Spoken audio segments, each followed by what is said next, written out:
All right, hey, this is Dr. Morgan coming at you on YouTube Live for the first time ever.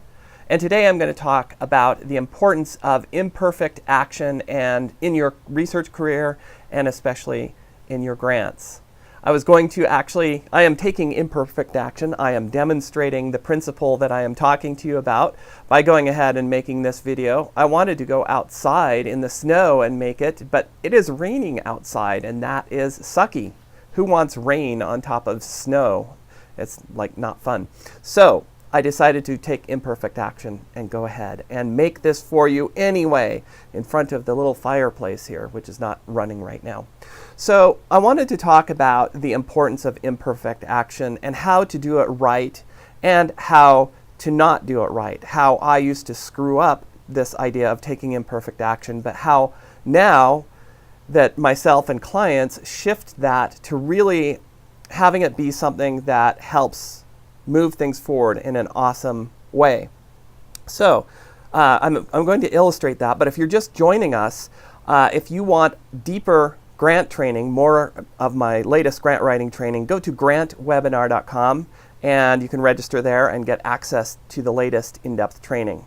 So anyway, moving on to this topic of imperfect action, when I used to work on my grant proposals, I would procrastinate. It was a common thing back in the day when I was doing this, back in the days when I was struggling and getting a lot of my proposals rejected. That was no fun, that period of time. 6 in a row, rejected.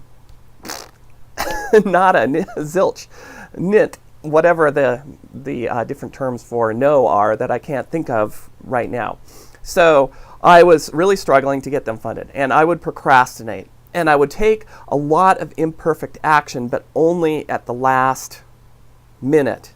By last minute, I mean really in the last week or so. I would realize this deadline is coming up, and I can either skip the deadline or I can get going on this and really work on it. So I would do massive imperfect action in the last week or so, and then manage to get the proposal out the door at literally the last minute. I remember submitting several of the proposals just a few minutes before the deadline online, and that was no fun. And that kind of imperfect action did not really work out that well because I kept getting rejected. And there's this important shift that I've made that I help work with clients to try to get them to make. It's hard sometimes to get out of that cycle of procrastination.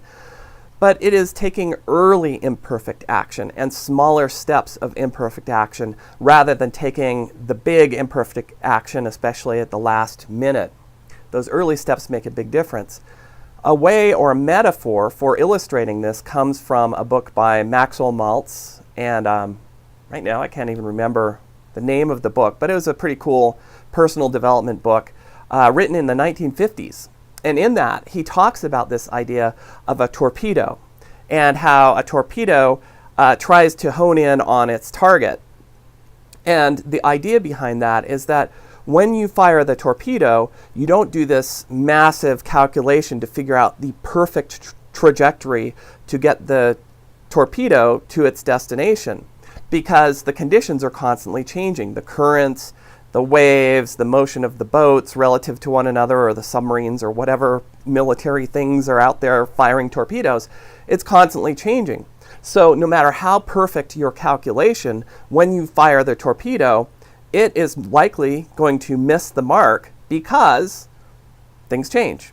So instead, the way torpedoes work, or at least worked back then, according to Maltz, I'm not a torpedo expert, so I don't know, but is to fire the torpedo in the general correct direction of the target and then continue to make fine adjustments along the way as you go so it hones in on the target. And that's pretty awesome, and that works much better than trying to calculate it all and make this big perfect leap at the beginning. So this applies to our lives and our careers and our grants just as much as it applies to torpedoes, perhaps more. That when it comes to, say, writing a grant proposal, the idea of taking early imperfect action, just getting the thing started, getting some clarity early on, and getting that initial draft done, and then getting awesome feedback and iterating and then taking more action and iterating some more, and so on, and continuing to iterate. So when I transformed my own success from failure to success with proposals, I got 4 NIH R01s funded in a row after my period of doom and gloom. And it was pretty awesome to make that kind of transition. And a lot of factors went into that I teach in my trainings, like the one you can sign up for at grantwebinar.com if you want more in-depth training. So anyway, just needed to give that plug there in case you want more.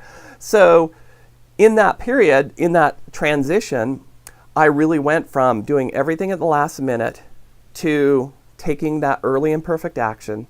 And at the time I was working with a hard-ass, awesome mentor. He was awesome because he was hard-ass.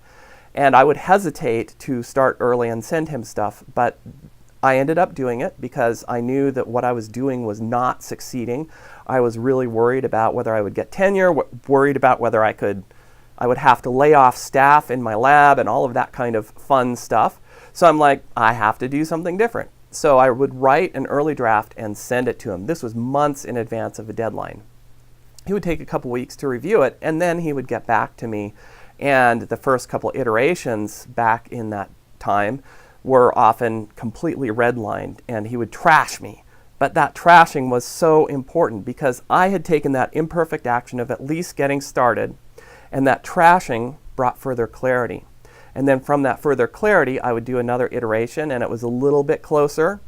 And then that closer iteration would get trashed again, but then we would get closer and so on. And through that iteration process, that's how I got my first R01 grant funded and many subsequent R01 grants funded. And ultimately, I was able to tune in and do this process for myself. I no longer needed that external mentor, although that said, I do prefer still getting feedback if I'm writing a proposal. These days, I just help clients with theirs. I don't do my own proposals. But if I were doing one now, I would certainly get some kind of feedback on it. Getting that is critical.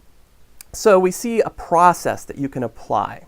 This process is basically pulsing clarity with focus. So in a class I created called Uber Productivity, I have a whole framework that talks about how to create more productivity with less effort and less work. And in that framework, there are 2 essential modes of operation. One is clarity mode. That's when we just find a little piece of clarity, a little nugget of clarity about what it is we're doing and how we can do it better. And then we take that clarity and move into focus time where we're actually taking action. So if it comes to a grant proposal, we're sitting down and we're writing. So it's that movement from clarity to focus and back and forth. So pulsing those is a strategy that really works well, but it only works if you're willing to take imperfect action because your early efforts are not going to be that great. Just like with these live videos, I tried Facebook for the first time yesterday, and now I'm trying YouTube. I have no idea what I'm doing, really. And yesterday I showed up, I was like, my nose was running from a cold and everything, and it kind of sucked. But hey, I got it done. And now I can refine it. I can make it better. I can continue to do a better and better job based upon having created some momentum. That momentum is an incredibly important thing for all of us in big projects, especially like grant proposals, to really create that momentum early and then to carry that momentum through step by pulsing that clarity and focus. And by the way, if you want to enhance your clarity of your proposals, you can go over to grantwebinar.com, sign up for the free, more in-depth training that I have, the latest training that I have for you there on grant writing and getting clarity in that process. So that's awesome that you can do that. So anyway, in this thing, I'll just boil it down to the final message. And the final message is we need to take imperfect action. It's absolutely essential if you want to be truly successful. You know, imperfect action is about creating a higher quality end result, but never a perfect result, because perfection is impossible. It ain't going to happen. I like to give the example of try to draw a perfect circle.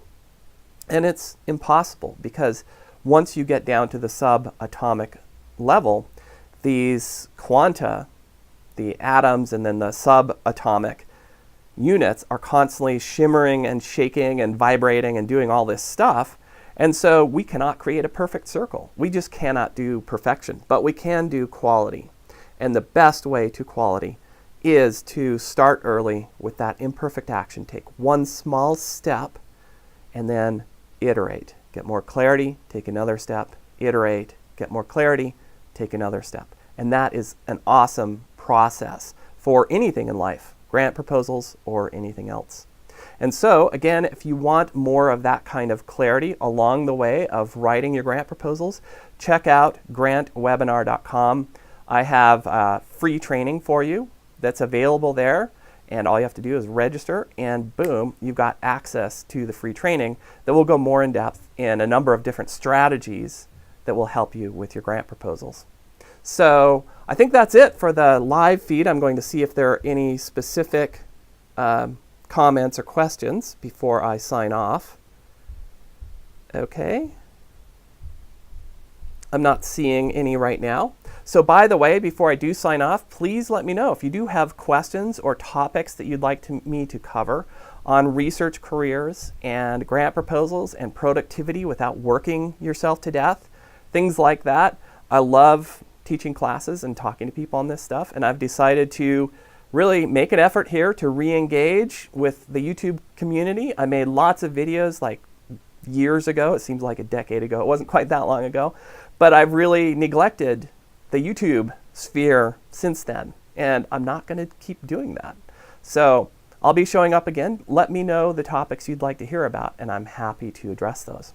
And meanwhile, get your training at grantwebinar.com. More in-depth training on grant proposals, research grant proposals, and it's for free. It's awesome. So I hope to see you on the training, and I'll see you here live next time. Have a great Saturday afternoon, and sayonara, everybody in YouTube land. Bye now.